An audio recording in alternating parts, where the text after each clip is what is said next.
I believe that is his. I believe that is ours. That is, so you guys are very close to what's going on. You know exactly where he's going, and now it looks like he's approaching. For highway violence against a patrol vehicle, at that point they requested CHP to take over. CHP did take over, and that's where we're in right now in pursuit of this vehicle. That's all the details that we have.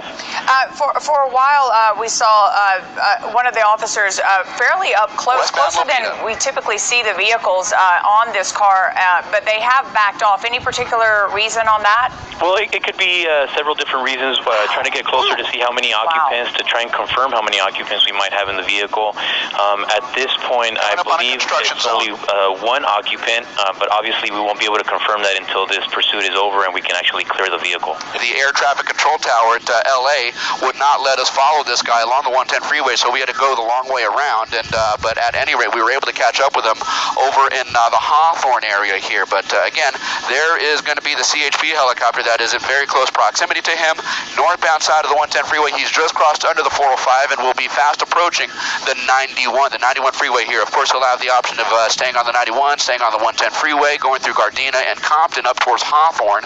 But again, remember, this pursuit started somewhere out in the San Gabriel Valley here, so radically. In fact, I'll pull the speed off here in a second so you can see.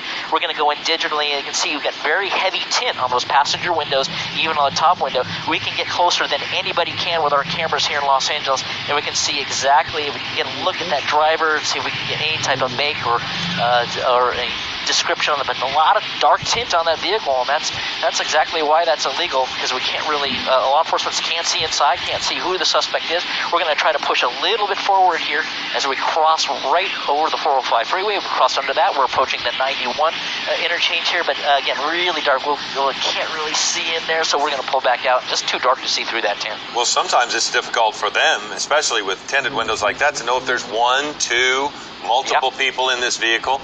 He's slowing down significantly, down to about 40 miles an hour, 48, 49 miles an hour. Is that because he's coming into traffic or just...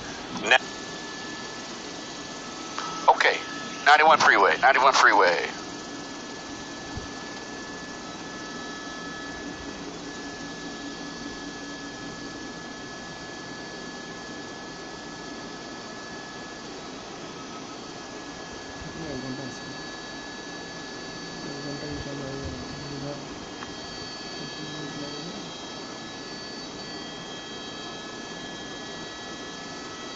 I've got you. Thank you. Okay. Is he exiting on maybe Main?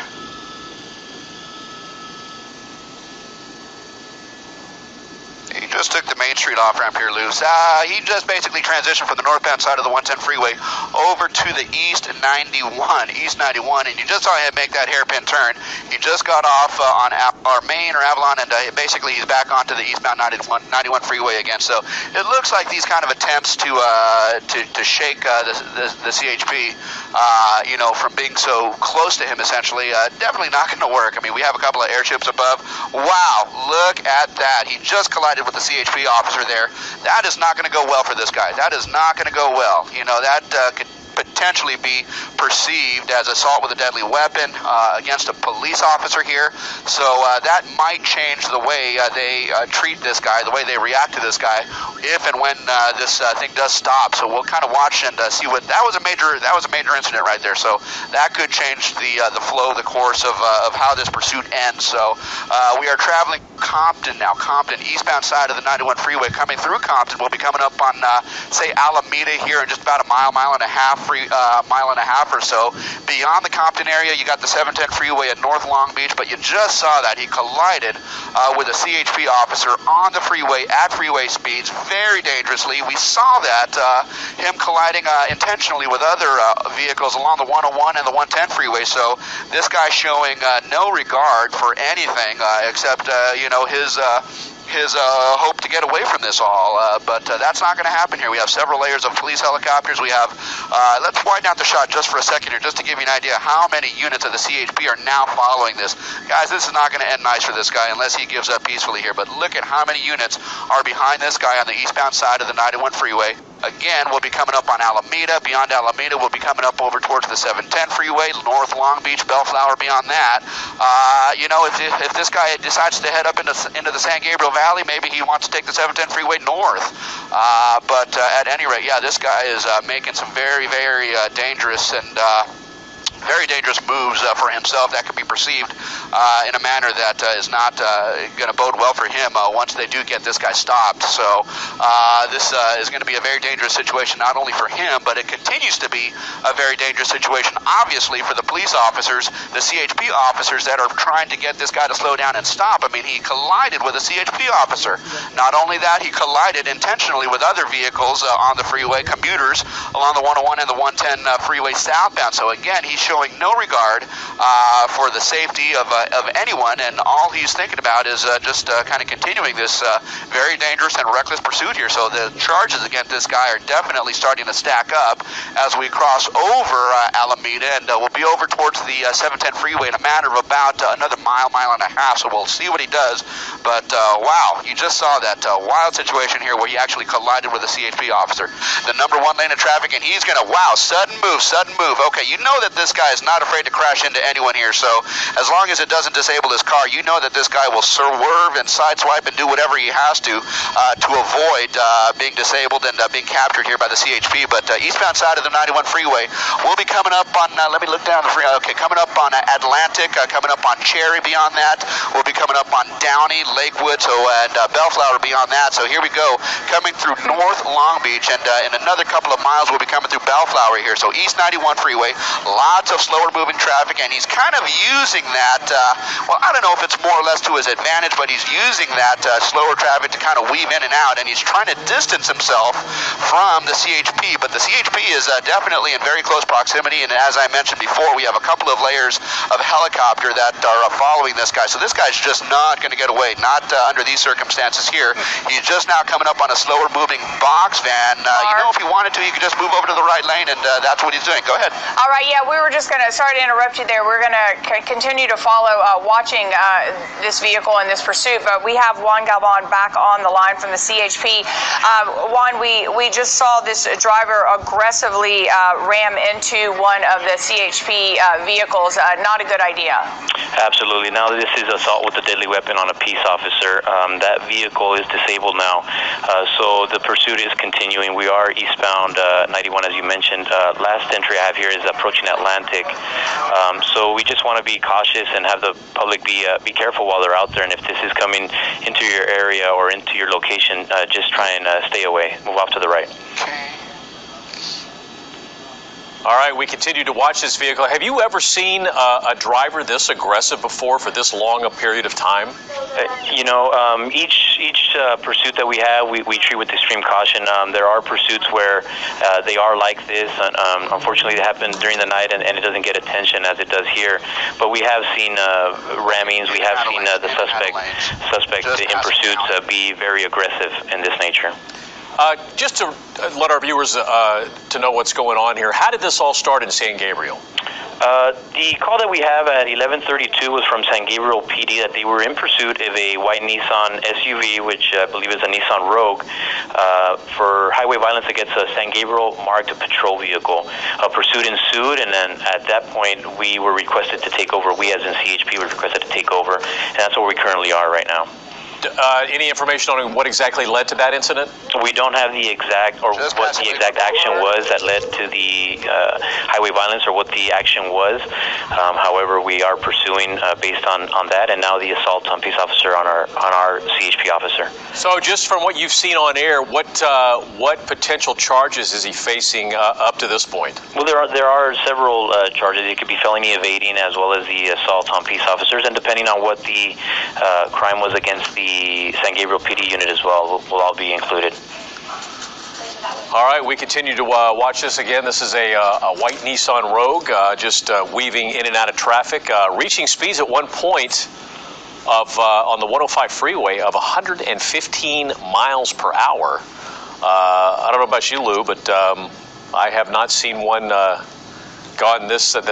gone this long and this aggressive in quite some time, especially in all of this heavy traffic.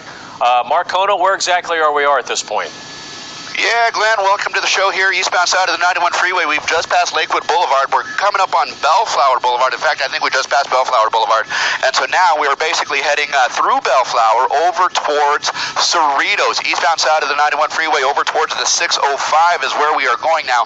This guy, as you've been watching, has been weaving in and out of lanes here, so with no regard for other commuters on the road, and so just moving at a very fast rate of speed, as fast as he can, to try and evade the CHP officers, which are relatively in close proximity to him right now. He is in the HOV lane, and he is eastbound 91, and he's approaching the 605 freeway at this. Okay, let's see what he does here.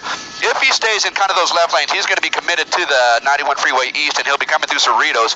If he makes a swerving move to the right, and we've seen that before, he might be heading over towards the 605 north or south. So let's see what he does. It looks like he's kind of locked himself into the 91, and so that's going to put us over towards Studebaker, over towards Pioneer, and over towards the Cerritos area here. So crossing over the 91 freeway, or crossing over the 605 freeway, I should say, eastbound side of the 91. So you saw it just on our air just a few minutes ago, and we called it. Boy, oh boy, he just kind of swerved into that CHP officer, and that just changes the flow of this pursuit here, because this just elevates that to a new level where this guy is essentially using his vehicle as a deadly weapon here. So that is just going to not bode well for this guy as he continues this, and hopefully this ends up in a peaceful way. We just don't know based on what we've witnessed to this point. This guy is just completely desperate, completely out of control, and just using any means necessary to avoid being taken into custody here at this point. Well, Mark, yeah, and I mean, one of the crazy things is that we've seen him on the freeways. We've also seen him on side streets, and we had earlier video showing this guy who was almost pinned where he wasn't going to be able to go in any direction. Thanks, there were other vehicles in front of him, then CHP, and a couple of San Gabriel police officers behind him, and he aggressively, in front of everyone, just did a U-turn, rammed the police officer. Wow. Whoa, he's out of control, Five slowing. Okay. So, Mark, right this here, is where right it can here, become a little dangerous. Okay, hang on, guys, hang on. If need be, if this thing goes south here, we're going to pull out to a wider shot here, but for now, we're going to kind of hold this shot right here. This guy may be disabled here. It looks like he exited on Pioneer, fishtailed, spun around, and now his back end is facing that sound wall. I don't know that the CHP actually has eyes on him. I don't know, but you can see just to the top left of the screen, the CHP is definitely on the on-ramp here. Now, we do have a pretty good vantage point here. If he decides to move or gets out of the driver door or anything on the driver's side, we're going to have a pretty good vantage point here. But depending on what we see here, guys, we may need to pull out of the shot and not air that potentially here. So just kind of bear with us here. We're going to do the best we can to give you the best coverage possible. Sky 5 HD was first over this pursuit coming out of San Gabriel here. Pursuit in. And JT, I don't know if they know yet how many people are in that vehicle. Yeah, this is, you can see that right rear passenger door opening up there, guys. Uncertain if the suspect could not get out of the driver's door, maybe climbed in the back seat, or there's more than one suspect. We're going to watch him to see if he runs. Uncertain if the CHP can actually see them. The way they're deployed, that's probably not really visible. So we're going to try to move just in here, CHP helicopter overhead, to see if he's trying to crawl out of that back right door and maybe into that brush area. You can see there he is. You could see a person. Now he's looks like he's wearing a black T-shirt, jeans, and we're trying to see his hands here. Use extreme vision. We want to see his hands. He has his hands out. It does not appear as if there's a weapon. However, it looked as if there were multiple people in the vehicle. He got back into the car. Couldn't tell Philip and Ellen and Leslie if that was a possible female or male. He was wearing a black. He or she was wearing a black shirt and had his skull and crossbones on it. Looked like they had dark jeans on. I didn't really like that posture. There's the driver's door opening up right now. Well, now we're going to see if it's the same person, because JT, it looked like the back door opened and I had seen movement in the front seat. And clearly that's not a possibility for a person to be in two places at once. I'm not positive, neither can the officers be positive, but what troubling moments to see the person get out of the car and then get back in.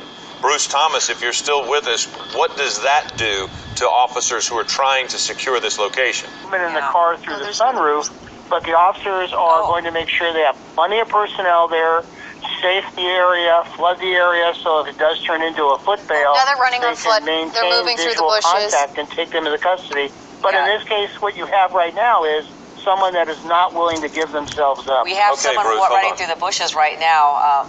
Looks to be a male. Crawled out the window instead of opening the door. Now, so we don't know if there's still a person in the car. What we've seen is that person that appears to be similar to the one that we watched get out of the car. You have officers that are pursuing there. Somebody will still be back at the car, the SUV, to secure that, just in case there is somebody in there, because we don't know if there was one or two or how many people were in that car. Okay, guys, if you're with me, the suspect is behind that tree. We saw him run. The helicopter overhead advised the officers where he was and what he was doing. They did deploy a canine into that area. There is a canine underneath that tree. We're going to push in, Jamie. They are making contact with the suspect. Unless he hopped that wall, which remains to be seen, it appears that they're making contact with the suspect right now with the canine. He is being taken into custody. We're being told underneath that tree, so we will see him come out here shortly. And uncertain if the canine actually made contact with the suspect or not, but they had that dog out of the car immediately. He tried doing the okey doke, right? So he tried crawling out that back window again. You can be assured right now that officers, a clearance team, is clearing the car right now. Yeah, that's a good